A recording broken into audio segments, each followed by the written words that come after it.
सम्मान चाहिए तो किसी को मत दो बिना जरूरत के सलाह। मेरे भाइयों, एक कहानी ऐसी है जैसे किसी को बिना मरीज बिना रोगी को अगर कोई डॉक्टर दवा दे और उस दवा को वो मरीज वो व्यक्ति मरीज न होते हुए उस दवा को अवहेलना करे, उपयोग न करे, उसी तरह बिना ज़रूरत के किसी को सलाह नहीं देना चाहिए। उसको देखना चाहिए आगे कुछ अगले वाले को ज़रूरत है कि नहीं है। और जब हम आप ऐसा नहीं करते तो वहीं हमको अपमानित नज़रिए से देखता है, आया हमें सलाह देने। इसी तरह एक कहानी है। एक भंते जी थे, तक्षशिला में अच्छा नाम था, बहुत बड़े महंत बन गए। वहां से निकल करके आए हिमालय के तराई में एक बौद्ध विहार बनाए। बौद्ध विहार बनाकर रहने लगे, लोगों को उपदेश देते, लोग बहुत प्रसन्न होते, खुश होते, क्षेत्र में बहुत नाम हो गया।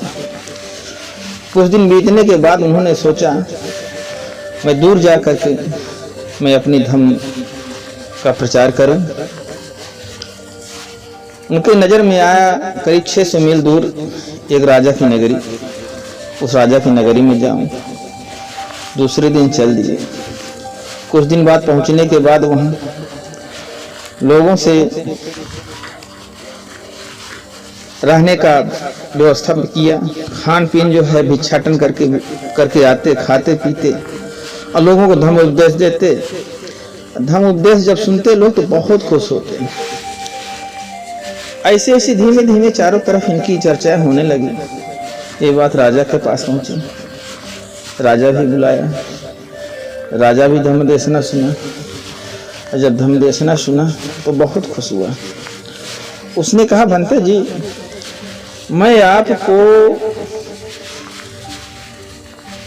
एक बड़ा गांव वो जो दिख रहा है उसमें लगभग 1 लाख रुपए के बराबर अनाज पैदा होता है। वहाँ पे वो हमारा क्षेत्र है, वहाँ आमदनी इतनी लगभग होती है, मैं आपको दान देता हूँ।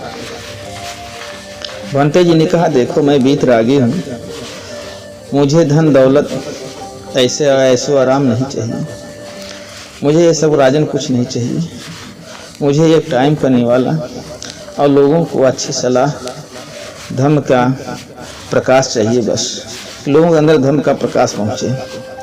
ऐसी बात सुनकर के राजा और प्रसन्न हुआ, बहुत प्रसन्न हुआ। नगर में चारों तरफ, अरे भाई इतना बड़ा जो है दान दिए राजा ने, फिर भी जो है ठोकर मार दी। उन्होंने स्वीकार कर लिया। बहुत अच्छे संत महात्मा योगी बहुत अच्छे हैं। चारों तरफ चर्चाएं चर्चाएं ही चर्चाएं। एक दिन की बात है, भंते जी को घूमने की इच्छा हुई, जाए नदी उस पार घूम आए। वहां से निकले, नदी के किनारे आए। नदी के किनारे जब पहुंचे तो एक मूर्ख नाविक था। मूर्ख नाविक को बोले, भाई हम उस पार ले चलो। तो नाविक बोला, अरे तुम्हारे पास कुछ है जो हमें दे सकते हो? तो साधु महात्मा हो, बिना उतरवाए लिए हम नहीं देते, उस पार नहीं पहुंचाएंगे। तो भंते जी बोले, भाई मेरे पास बहुत कुछ है, मैं जो दूंगा अगर उसको ग्रहण कर लोगे तो तुम्हारा जीवन धन्य हो जाएगा। उसने सोचा कि इसके पास कुछ है जरूर, बैठा लिया भंते जी। अब भंते जी बैठ गए। बैठ करके नाव वाला ले गया, उस पार कर दिया। पार करने के बाद कहता है, भंते जी दीजिए। बोले, बेटा कभी क्रोध नहीं करना चाहिए, क्रोध से अपना ही नाश होता है।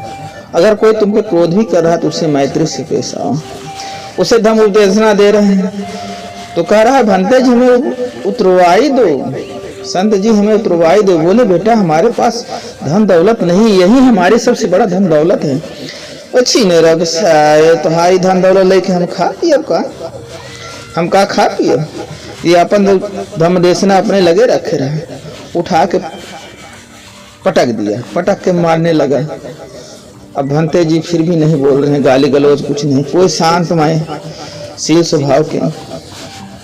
तब तक उसकी पत्नी आ गई, नाविक की पत्नी आई और बोल रही है, अरे अरे अरे ऐसा क्यों अनर्थ कर रहे भैया, ये राजशाही में जो है सम्मानित हैं, कहीं राजा सुन गए तो तुम्हारा प्राणदंड भी हो सकता है, ऐसा मत करो। अब और लोग जुट गए, तब भाई किसी तरह छुड़े।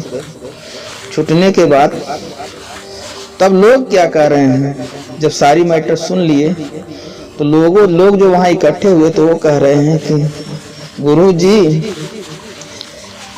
ये धम्म का प्रकाश उसी को दें जिसको जरूरत हो, पानी प्यासे को दीजिए, बिना प्यासों को दिए वो इधर उधर अनुपयोग करेगा, दुरुपयोग करेगा।